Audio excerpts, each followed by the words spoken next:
deep inside, there's a huge part of me that's gone. The horror is once you get out, trying to get back what you'd lost. When you're on that side of the bars and there's no way, there's no hope, there's no crack, you give up.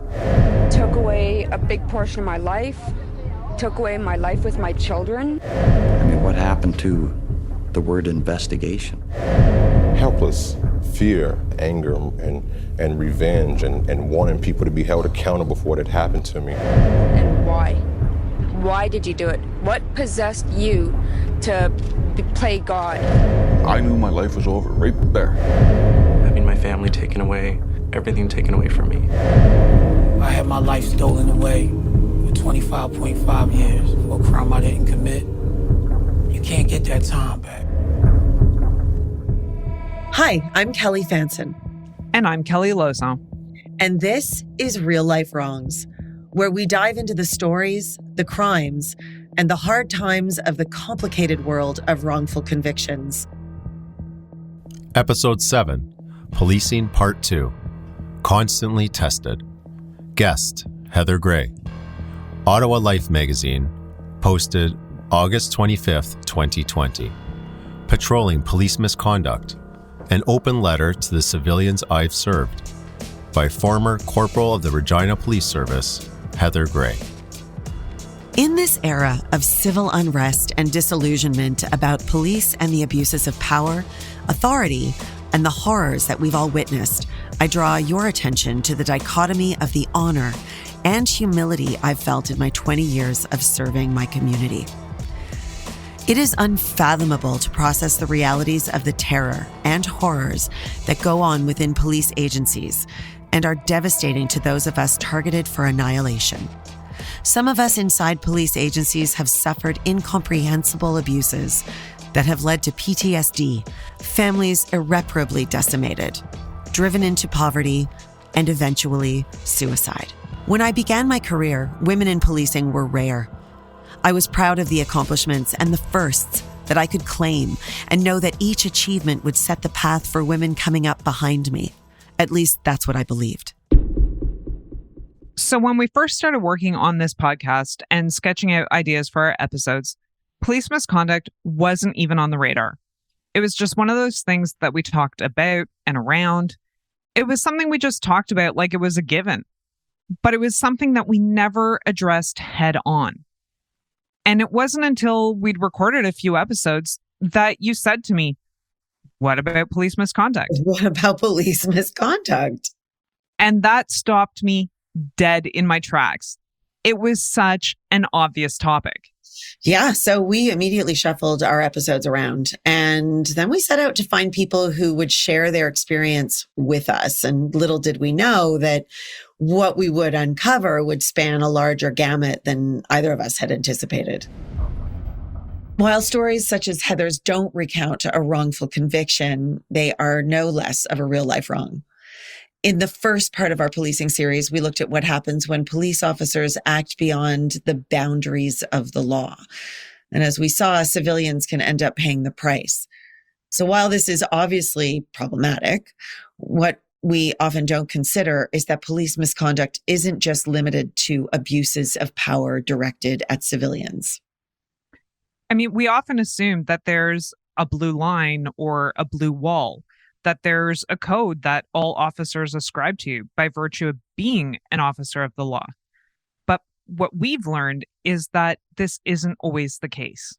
Heather's story is shocking, and it's sad, and it's infuriating.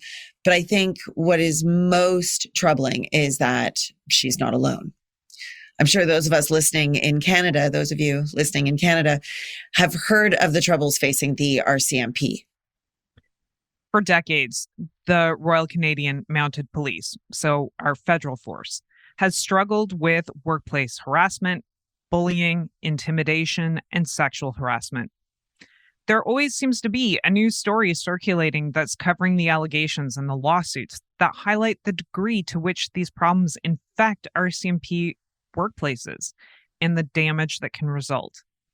The command and control structure at the RCMP means that Mounties are instructed to do as they're told, or they risk getting reprimanded. Because of this, many officers, and unfortunately, it's usually female officers, feel as though they have to go along with the advances and the harassment from their superiors, and this inevitably takes its toll on their mental health. So some examples of RCMP harassment cases.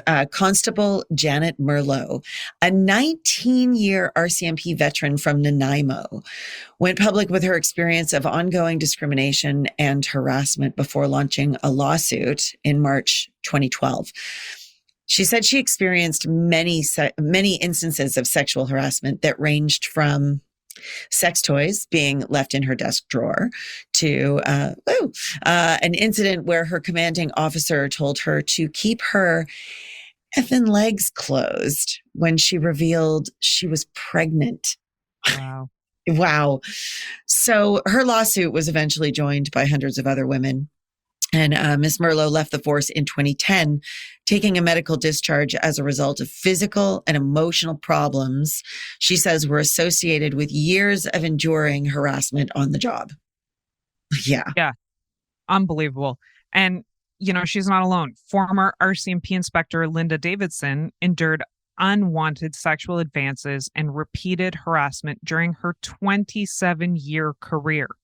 I mean, how do you put up with that for 27 years? Yeah. The sexual harassment and sexual assault she experienced came at the hands of many colleagues, not just a few bad apples. Like a lot of bad apples. Yeah. No kidding. I mean, we always hear it's just a few bad apples, right? But no, this How many? was How many?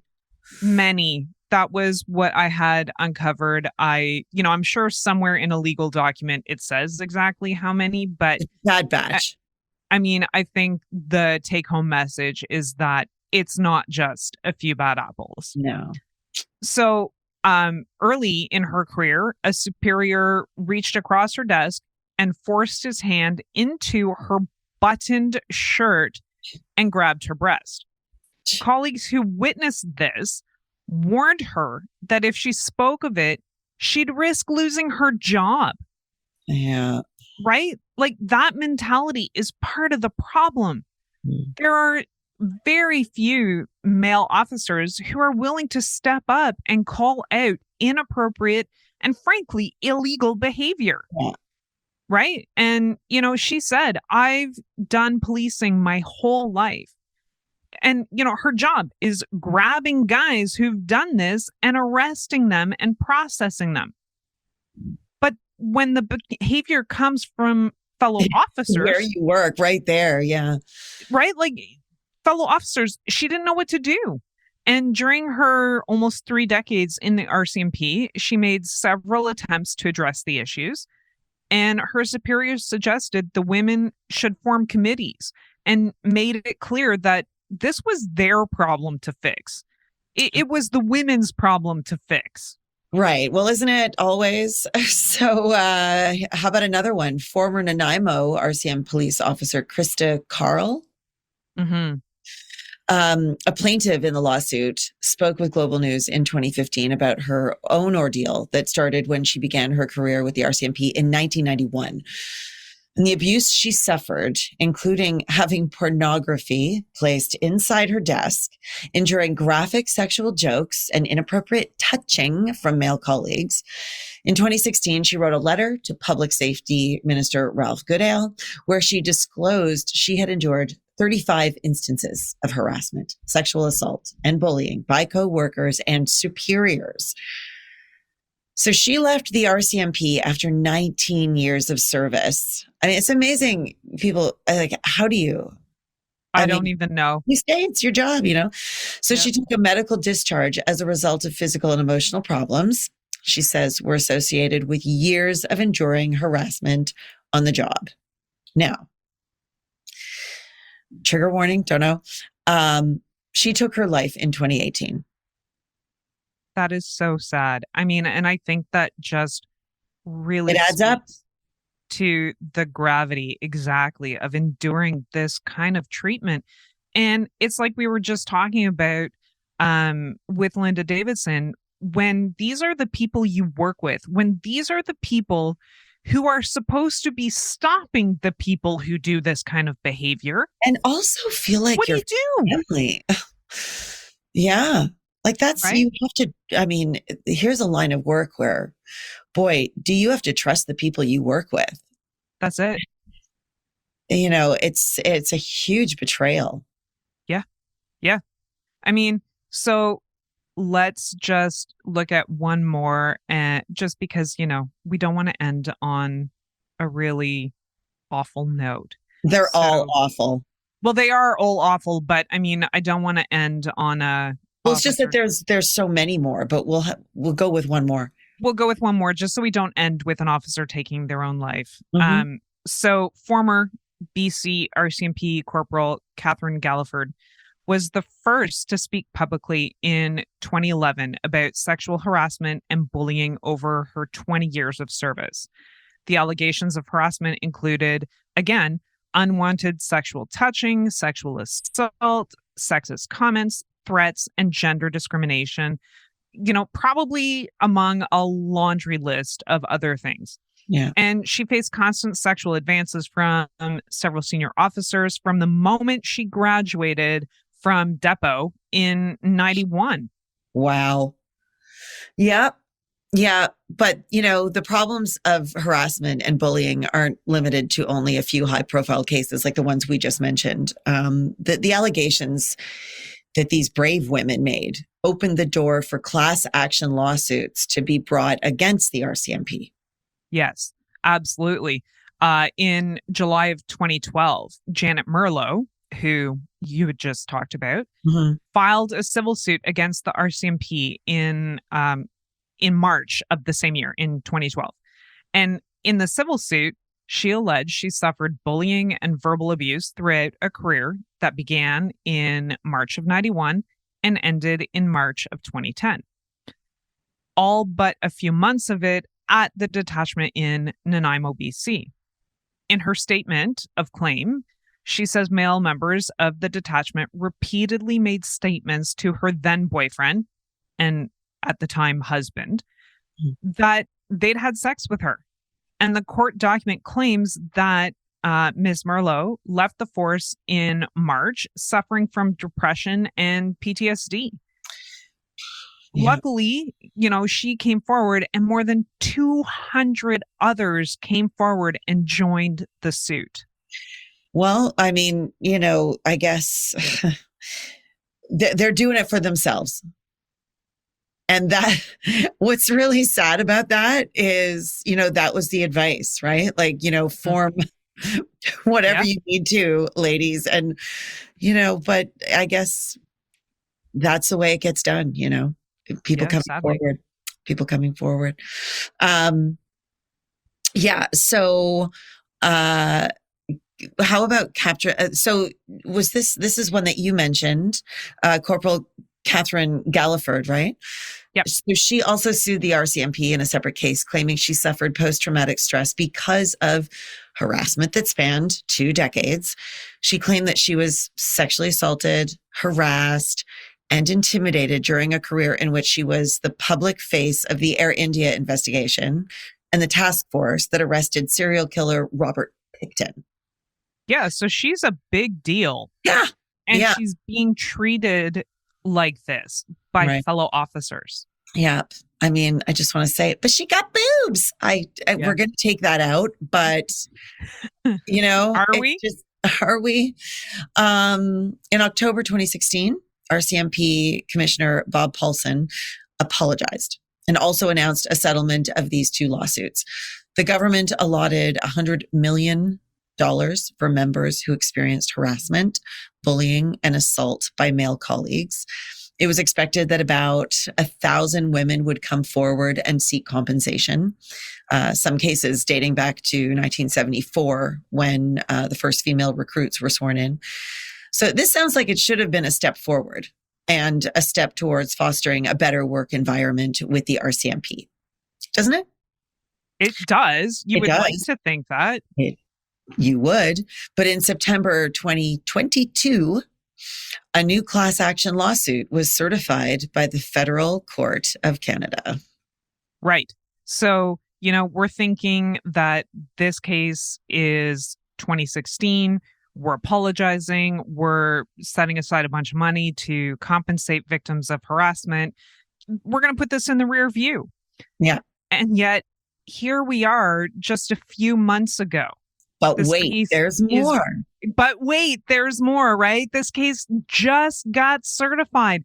This isn't a historical case that we're talking about. I mean, this obviously signals that this is still an ongoing problem, right? And so this case is seeking damages as a result of the alleged failure of the RCMP to take reasonable measures in the operation or management of the force to provide officers with a work environment free from bullying, intimidation, and harassment. This class action seeks more than $1.1 billion in damages on behalf of all current and former RCMP members and civilians, special constables, and reservists who worked for the National Force between January 1, 1995 and the date that a collective agreement becomes or became applicable to a bargaining unit to which they belong, right? But we're talking $1.1 billion. Like, this is incredible. Yeah. And just keep going up. The plaintiffs in this case are alleging a culture of systemic bullying, intimidation, and harassment that permeated the organization from its highest levels and affected everyone who worked for the National Force.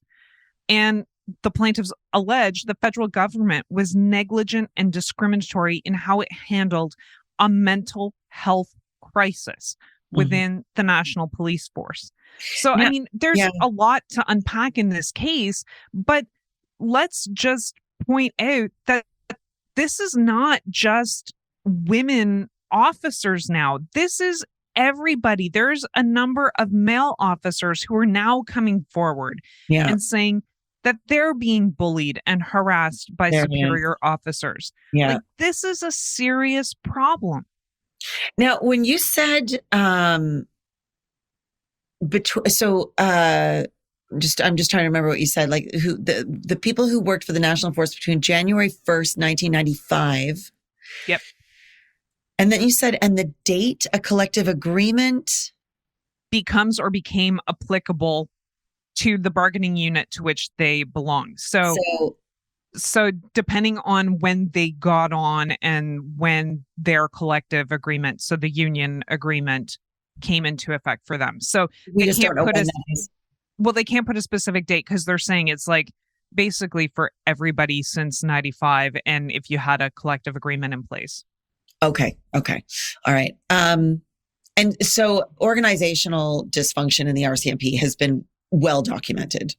Yes, it has. And, while I was researching this episode, I counted 15 different reviews dating back to the year 2000, aimed at identifying the problems within the RCMP. And these reviews, the reports, gave over 200 recommendations on how to make things better. And, I say 200, I'm sure I'm not privy to all the reports that have been written. So there's probably more. Probably, yeah. There are many common threads and repeated themes, I would imagine, that emerge from the findings of the various reviews, including a workplace culture characterized by fear and intimidation, an organizational structure incapable of engendering trust or of creating a healthy workplace, and a senior leadership resistant to, unable to commit to, and unable to affect real change. Yeah. I mean, that's pretty much the highlights of all the reports, and, just some kind of buzzwords. The 2007 report infamously declared the RCMP to be, and this is a quote, horribly broken. Oh my. The 2013 report advised that the RCMP undergo a cultural transformation. That's huge. And the 2017 report states, and again, this is a quote, organizational dysfunction in the RCMP has been well documented, and the Commission's current investigation confirmed that the problems of workplace bullying and harassment persist. Most complaints reported to the Commission involve allegations of abuse of authority and intimidation by supervisors or persons in a management position against a subordinate. Wow, the inability to implement reform is rooted in key features of RCMP organizational culture and structure. The first is a distinct lack of commitment by generations of senior RCMP leaders to undertake the kind of broad-scale systemic change required. Second, the RCMP has failed to foster a culture of leadership. Supervisors and managers are offered only very limited leadership development, and the training is not mandatory. And this lack of leadership training is likely a significant factor contributing to the problems of abuse of authority. So finally, there's an absence of strong civilian oversight of the RCMP, which is required to ensure sustained reform. I think it's unbelievable that there's no mandatory training to be a supervisor or a manager, right? Like you have, you get that at McDonald's. Yeah, this is what I'm talking about. And these are some of the, people who are charged with the most important security details, and they're not trained on not trained on how to manage their people. Yeah. I mean, I think we can say that despite the large number of reviews that have taken, as well as the civil suits, the RCMP has failed to come to grips with the problem of harassment. There's so many reasons to be concerned about the problems of workplace harassment, sexual harassment, bullying, and intimidation in the RCMP. First and foremost, this conduct can cause significant damage to individual RCMP members and employees. Incidents of harassment, sometimes extending over months or years, can have serious professional consequences and can cause real emotional and physical harm. Yeah. In turn, this may impact the operational effectiveness of the RCMP. Wouldn't it? How could it not? The egregious nature of this conduct is also eroding the trust of the Canadian public in the RCMP. Yeah. And again, how could it not? Exactly. Yeah. And there are other reports and studies that were conducted to look into the culture of the RCMP. But the findings sound like a broken record. Yeah. I mean, each report makes a number of recommendations for change. We think that this is the opportunity and, change is really going to happen. But in a few years, another report is written and the same findings are repeated. The problems of harassment and bullying persist, and the inability of leadership to rein in rogue officers is really troubling. I mean, we should be bothered by this. Oh, yeah. Yeah. I mean, an institution that's supposed to represent the diversity of Canadian culture can't even seem to do so within its own ranks. Yeah. Like after years of seeing one failed recommendation after another, it should come as no surprise that the confidence of RCMP members and employees in ever seeing real change has been significantly eroded. Yeah. I mean, how could it not be, right? Yeah. But I mean, we've been talking a lot about the RCMP, and let's not kid ourselves. The problems aren't unique to the RCMP. So I don't want to, specifically pick on them. No, but we can. But it goes and way we kind of have. But, to be fair, examples exist throughout various provincial and municipal police agencies. And the story of Heather Gray, who was so gracious to share her experience with us, is, a real life wrong and a true testament to some of the horrors that she experienced. Once again, there's a lot being revealed here. So grab a coffee or something stronger and have a listen to our interview with Heather Gray. It's really hard to get people in my position to really speak candidly about these things. And The reason is because of the secrecy that goes on behind the closed doors, whether you're a target of violence and misconduct within the police agency or you're a witness to it. It really is secrecy at its height, and we don't talk about these things to outsiders, and partly that's due to shame and guilt and the whole blue wall where you don't talk about it. And in the past few years, I've thrown that aside because I've been so damaged and had so much that was done to me and to my family that there is no other option than for me to talk about it and reveal it. Within that first year that I was on the street, there were a couple of people who made it really clear that women were not welcome.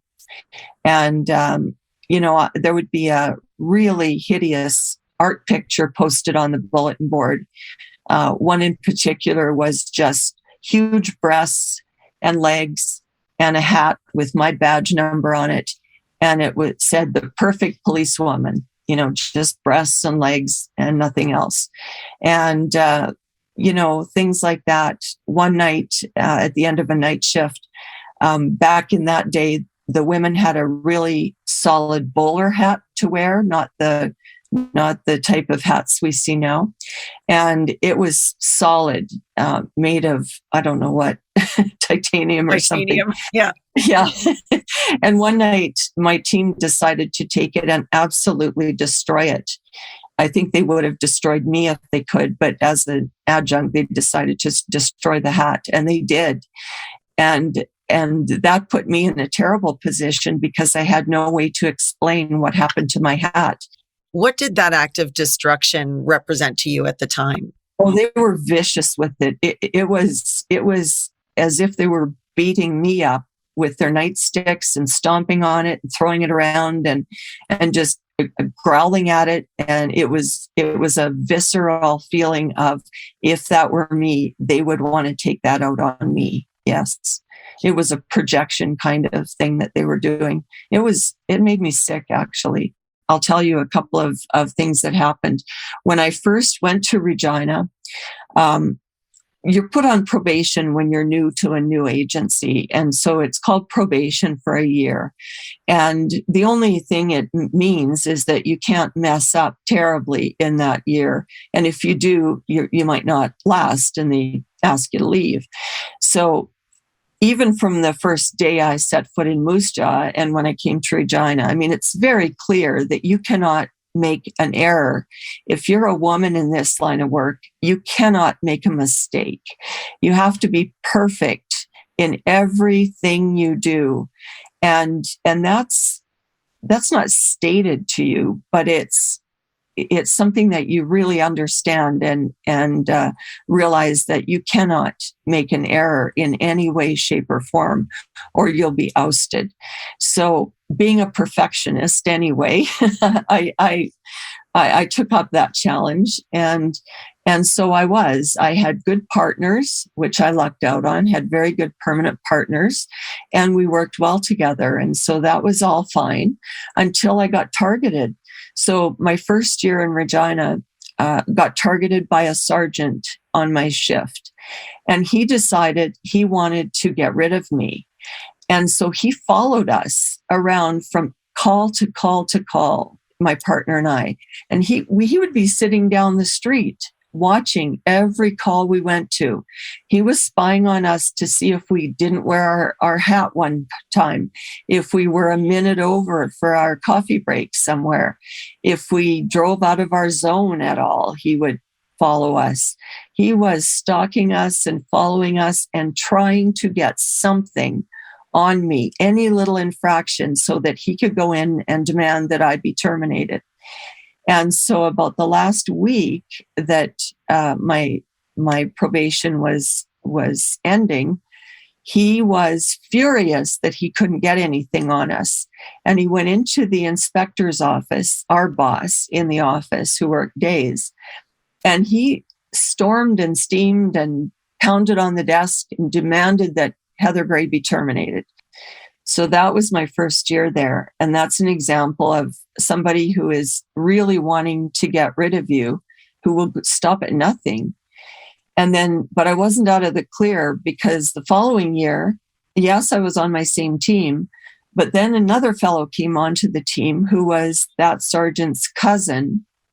And he took up for his cousin, and he started doing things to me. He would follow me around. He would keep track of me. He even started stalking me off duty. And we found out that he was actually following me home. And in the house that I was renting, from the alley, he could see me in the house I was in. And he admitted to parking in that T lane and watching me in the house for hours on end. What does that got to do with the job? Well, nothing. Nothing. It's very scary and intimidating when a police officer does this. And on another night, I came into the parade room at the start of the shift, and there was a bottle of cooking wine and a card with a pig on it. And he says, "Be my little sex piggy, won't you?" Things like that. In that early time in Regina, in the first couple of years, 3 years, I was pulled off patrol to do vice work. And so the vice squad in CID, Criminal Investigation Division, pulled me out, and they wanted me to be a decoy for the vice division. So I worked with 2 vice sergeants undercover. And so I would be out on this stroll as a prostitute. And so I would dress the part, walk the part, and we were charging Johns who were making approaches to what they thought was a prostitute, and that would be me. And early on, it was very, very dangerous, because we didn't have everything rigged up with mics and recordings and a cover team close by. It was me by myself out on the street with no recording devices, no way of having my cover team really close. And we were only using hand signals for me to signal my 2 people that were my cover team. And so I had one closer and one a little further away. And so I had to trust them implicitly, that they were going to actually be able to save me if something happened to me. And so several months into doing these spot kind of things, we do them over a weekend, and then we do them maybe one the next month, and then one the next month, and so on. And so at one point, one of them, I was in the car with him at the start of the shift, and we had to go to his home to get something, or he had to do something. So we got there, and he asked me into the house because it was a cold day. So we go into his home, and I'm just waiting around for him at the bottom of the basement stairs. And he's gone into the back of his house to do something or whatever. And when he emerged, we start walking up the basement stairs to go back out to the unmarked police unit. And he accosted me and shoved me against the wall. And he committed a sexual assault on me. I'll say that much. This has never been spoken of in public before. I've never revealed this to anyone. There was penetration involved. And I was absolutely shocked by this. I was stunned. I thought this was a person I could trust and had trusted. And I was squirming to get away from him as he pressed me against the wall. And I finally got away. We got up and went into the car and went and met up with the other detective sergeant. And we started our shift. And I did my shift just as we would normally do. And it was never spoken of again. And I knew that I could never report that because I would lose my career. He had a family with children. And what do you do with that? I was newer to Regina, They didn't know me well. There was no way I could ever report that. And I never spoke about that until about 5 years ago when I told another policewoman this. I never even told my husband about this. Never did. No, I put it out of my mind and I just kept working and I never revealed it to anybody. It hurts. It stings a lot. And it also makes me wonder that he was so bold to do that and so cocky that he believed that I would not reveal it, that he took that chance. And it makes me wonder how many other women, whether they're in the sex trade or women, professional women like me that he did that to, how many others did he do that to? That's what happens. And there's never a question about it. And anybody that came before or after, it's always the woman that loses out completely, would never be able to get into the career you want, would always be thrust aside, would always be marked like the scarlet letter sort of thing. You know, you'd be targeted and marked forever, and the man gets away with it and suffers no ill effects, basically. No consequences. He probably gets promoted. Oh, absolutely. Yep, absolutely. All of us who legitimately got our promotions through the right avenues and did it legitimately are offended by it, obviously. But what do the citizens really feel about that? Do they care about that? Is it something as offensive to them as it is to us? You know, those are corrupt things internally. But do the citizens care about those things or not? I've often wondered, you know, if they knew, would it matter? Does it matter to you? I mean, it matters to me, but I just wonder, you know, would it be sort of one of those, oh no, that's terrible. Anyway, gotta watch Netflix now. Yeah, I know, right? And you know, having to cheat. Are we just so used to corruption? Corruption, yeah. Really is the question. Are we just numb to it? That's what I wonder. Yeah. That's really terrifying if the answer is yes. Yes, it is. In the media, we're hearing about the RCMP all the time. But the only reason we're hearing RCMP in the news all the time is because those officers that are coming forward as having been brutalized and having had things done to them, and they can sue their employer. But there's 300 other police agencies in Canada, and we cannot sue our employer. So those aren't out in the media. My story's not out in the media like the RCMP are, because we cannot bring a lawsuit against our employer. So that's the only reason that our stories are not being out there.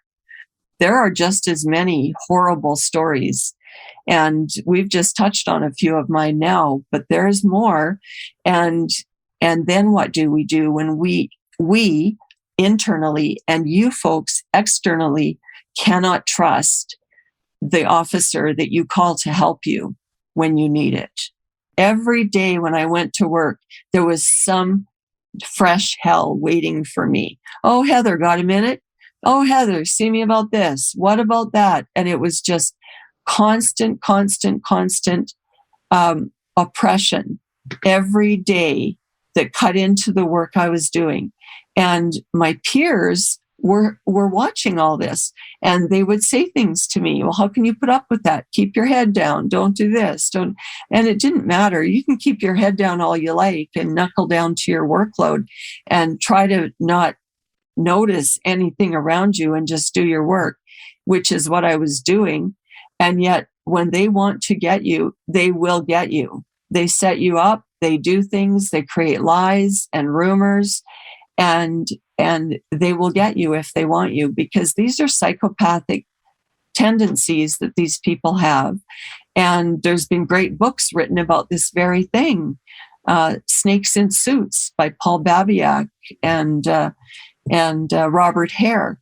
is a prime example of this kind of behavior. And once you're locked in their sights, they won't let you go.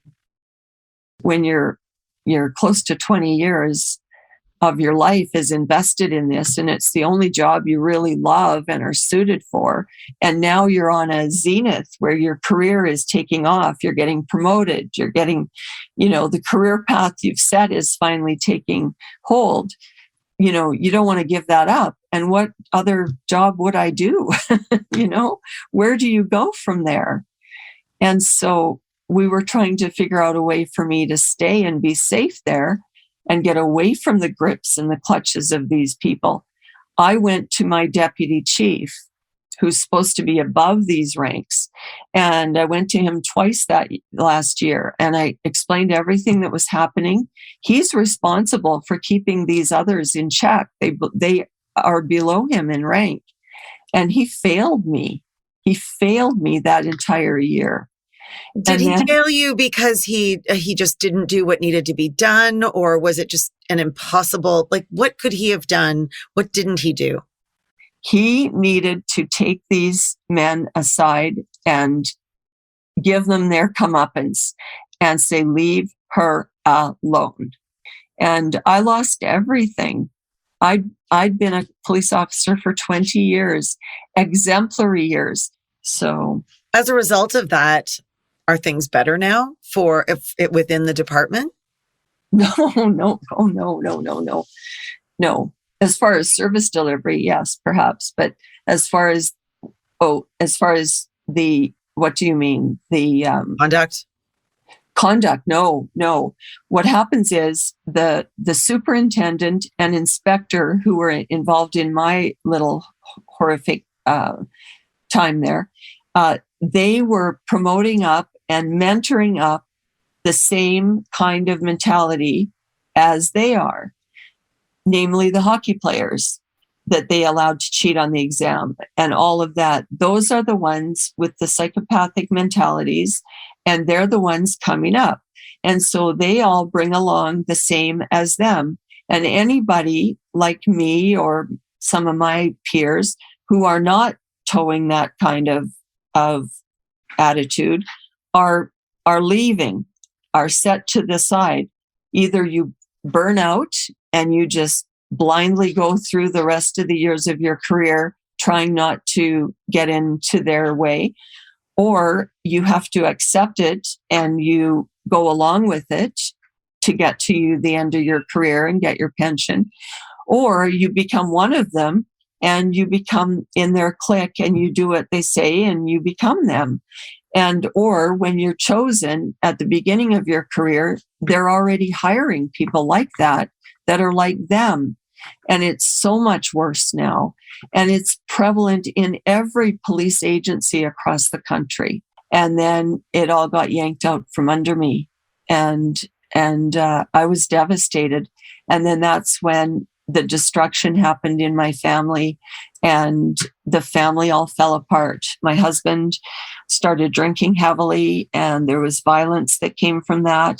And my family got destroyed. I lost my home and was lured back to Regina by Christine, who was a good friend of mine.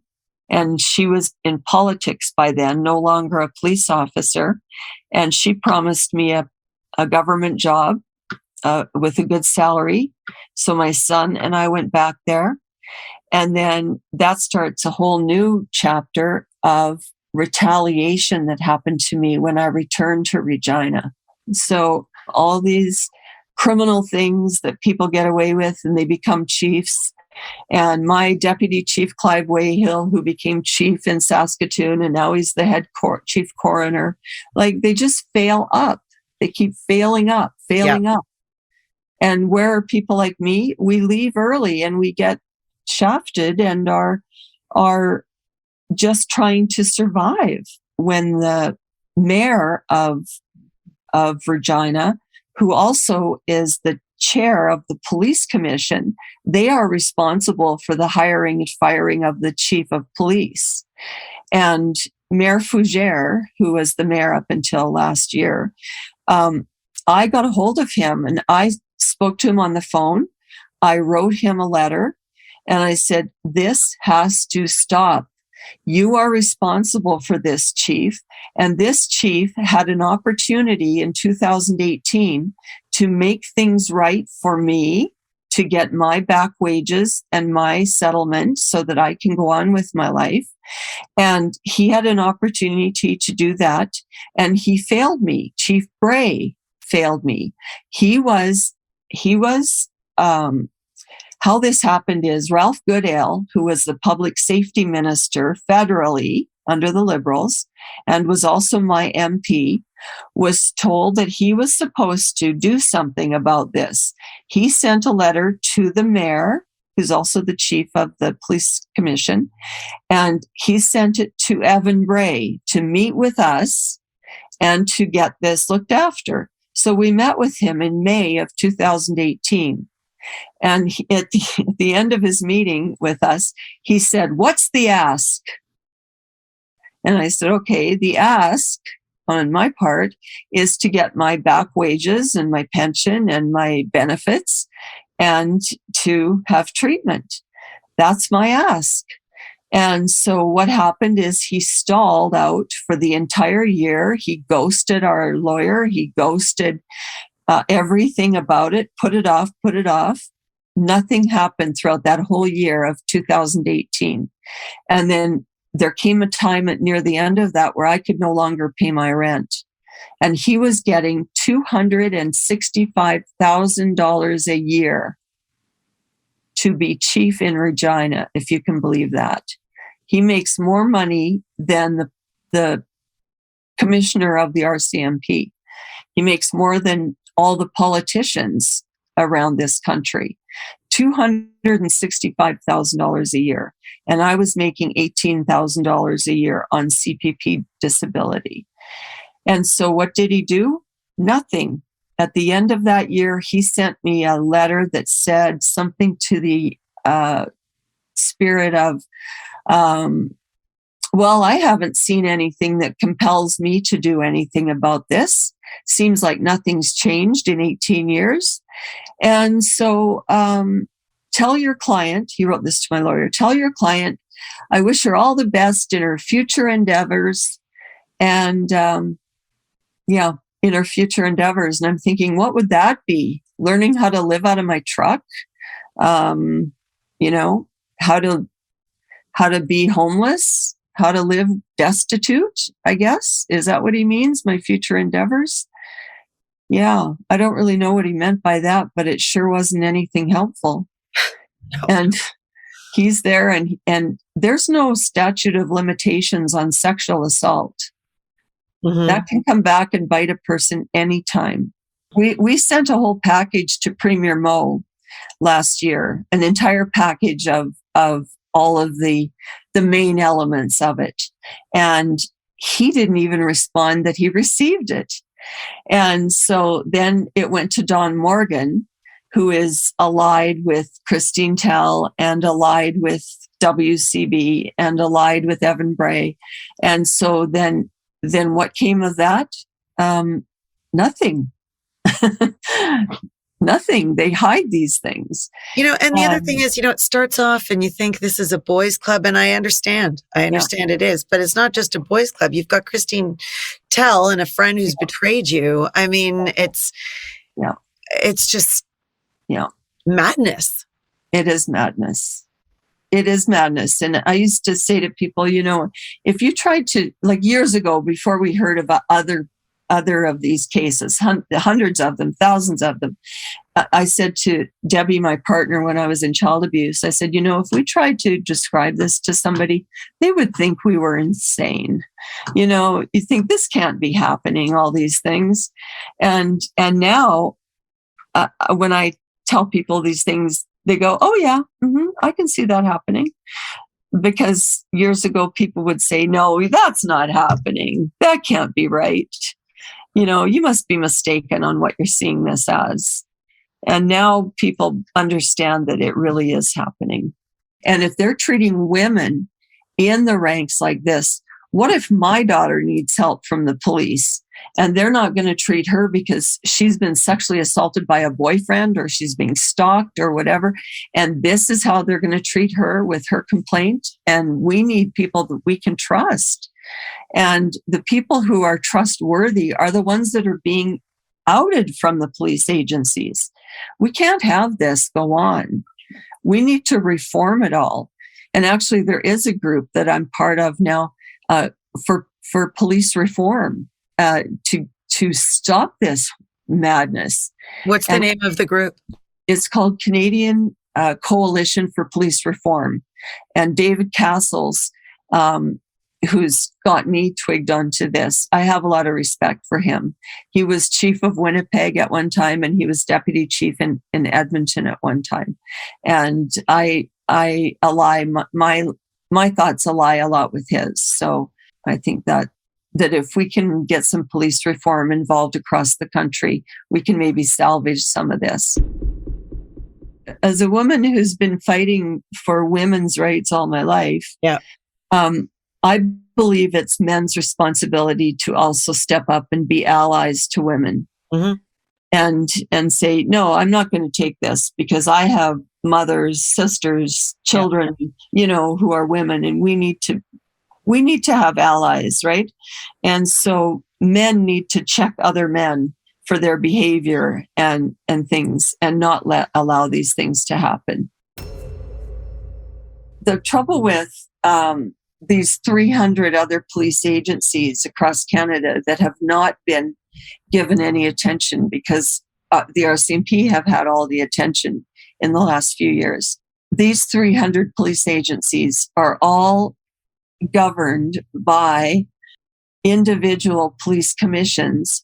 And the only avenue we have for getting help for this stuff, like PTSD and the harms that have been done, is WCB. And every province is governed separately by that. And there needs to be a wholesale change for that. The way that WCB was set out in the turn of the century 100 years ago was not at all what it looks like today.